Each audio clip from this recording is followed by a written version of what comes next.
గృహప్రవేశము. గృహప్రవేశము అంటే పెళ్ళికొడుకు పెళ్ళికూతురు అత్తగారింటికి వచ్చినాక వారిని గేటు దగ్గర ఆపుచేసి దిష్టి తీసి హారతిచ్చి లోపలికి తీసుకురావలెను.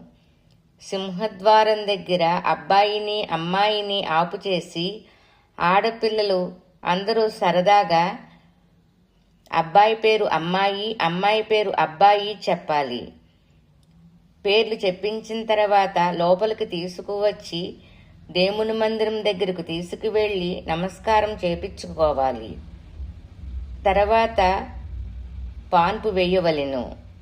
ఇవన్నీ మీ సరదా కొద్దీ మీ టయాన్ని బట్టి చేసుకోండి. కొందరికి అత్తగారింటికి వచ్చినాక గృహప్రవేశము ఉంటుంది. పంతులు గారి మంత్రములు చదివి పూజ చేయిస్తారు. అప్పుడు పెండ్లి కుమారునికి పెండ్లి కుమార్తెకి బట్టలు పెట్టవలెను. మీ ఆనువాయితీ ప్రకారం మీరు చేసుకోగలరు. శుభమస్తు.